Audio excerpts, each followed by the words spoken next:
High, welcome to my channel Sanju station. আমি সঞ্জিত। তো কেমন আছেন সবাই? তো ফ্রেন্ডস, আজকে আমরা কথা বলবো সুপারস্টার জিতের আপকামিং সিনেমা বুমেরাং নিয়ে। বুমেরাং বক্স অফিসে কীরকম কি হতে পারে সেটার একটা ছোট্ট করে অ্যানালিসিস ভিডিও করব।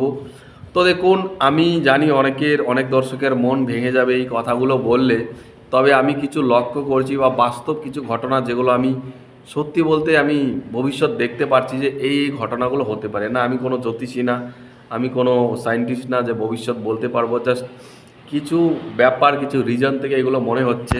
আমার মনে হচ্ছে জিৎ বুমেরাং সিনেমা দিয়ে বড়সড় কামব্যাক করতে পারবে না, আর বুমেরাং সিনেমাটা বড়সড়ভাবে হিট করবে না। এমনকি পশ্চিমবঙ্গের ঠিকঠাকভাবে চলাটাও খুব কষ্ট রয়েছে। তার কিছু কারণ রয়েছে। তবে তার আগে বলে রাখি, এই সিনেমাটাও হতে পারে প্যান ইন্ডিয়া রিলিজ। তার কারণ এর টিজারটা যখন এসছে তখন ব্র্যাকেটের মধ্যে লেখা ছিল বেঙ্গলি টিজার, তার মানে হিন্দি টিজারও আসবে। হয়তোবা ফিল্মস এটারও ডিস্ট্রিবিউটের দায়িত্ব নিয়ে থাকতে পারে। বাট আমরা তো লাস্ট দেখেছি মানুষে ফিল্মস ছিল, কিন্তু সেই ধরনের হল সংখ্যা জেনারেট করতে পারেনি এবং চলেনি। বাংলাতেই চলেনি, হিন্দিতে আর কি চলবে। তার আগে চেঙ্গিস চলেছিল।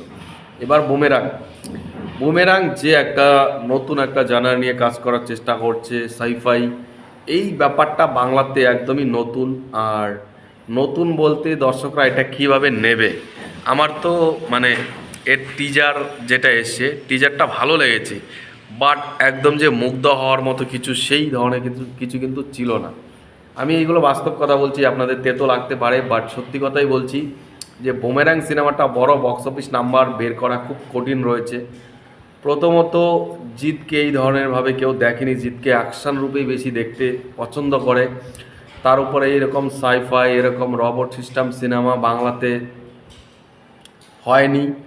আর নতুন একটা এক্সপেরিমেন্ট, বাট সেটা দর্শকরা কতটা অ্যাকসেপ্ট করবে খুব ভয় রয়েছে। আর সিনেমার যেভাবে প্রমোশন হচ্ছে খুবই খুবই ডিলে হচ্ছে। এখনও পর্যন্ত সিনেমার যে লো ক্লাস যেভাবে প্রমোশন চলছে, এই দুদিন পর পর দেখছি প্রোডাকশন হাউস একবার জিতের একটা ছবি দিয়ে এরকম করছে, রুক্মিণীর ছবি দিয়ে এরকম করছে।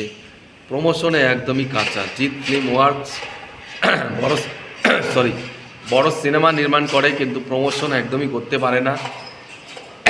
এখনও পর্যন্ত সিনেমার একটা গানও রিলিজ করেনি, করা দরকার ছিল বলে আমি মনে করি।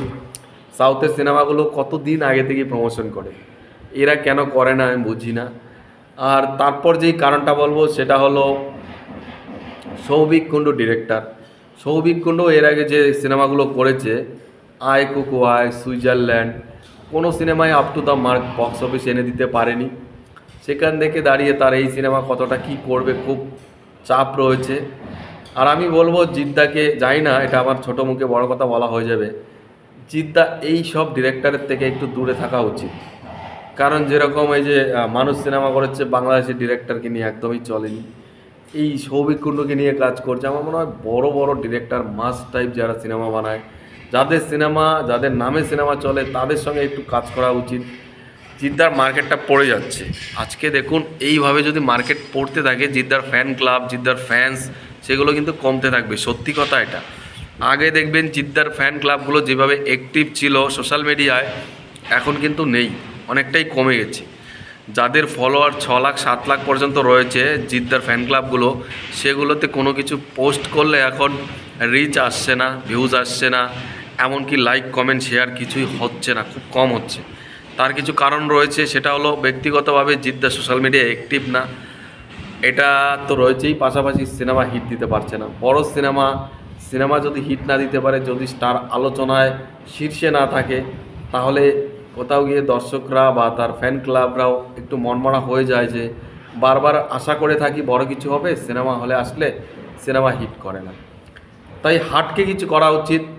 জিদ্দা এমনি তো এক বছরে একটি সিনেমাই করে, তো একদমই চমক থাকা উচিত সিনেমাগুলোতে, একদমই ডিফারেন্ট কিছু করা উচিত। ডিফারেন্ট বলতে এখন এই ধরনের না যে সাইফাইয়ে চলে গেলাম, অ্যাকশন সিনেমাই করা উচিত। সেগুলোর মধ্যে একটু থ্রিল ব্যাপার রাখা উচিত, আরও বেশি মশলা থাকা উচিত, এন্টারটেনমেন্ট বেশি থাকা উচিত, যেগুলো আমরা আগে পেতাম জিদ্দার সিনেমা থেকে। আওয়ারা, ওয়ান্টেড, জোশ, জোর, ফাইটার, এই ধরনের সিনেমাগুলো যেই একটা দর্শকের মনে একটা আলাদা একটা ফ্লেভার দিত। হতে পারে সিনেমাগুলো রিমেক, বাট ওই সিনেমা ওই ফ্লেভারের সিনেমা যদি অরিজিনাল গল্পের উপর তৈরি হয় তাহলে দর্শক নিশ্চয়ই দেখবে, কেন দেখবে না। তাই বলছি যে বুমেরাং সিনেমা নিয়ে সত্যি আমার ডাউট রয়েছে সিনেমাটা বক্স অফিসে খুব বেশি সফল হওয়ার। আর যদি হয় তাহলে তো আমি খুশি হব অবশ্যই। বাকিটা আপনাদের কি মনে হয় কমেন্টে জানান। আর এখানেই শেষ করছি, টাটা।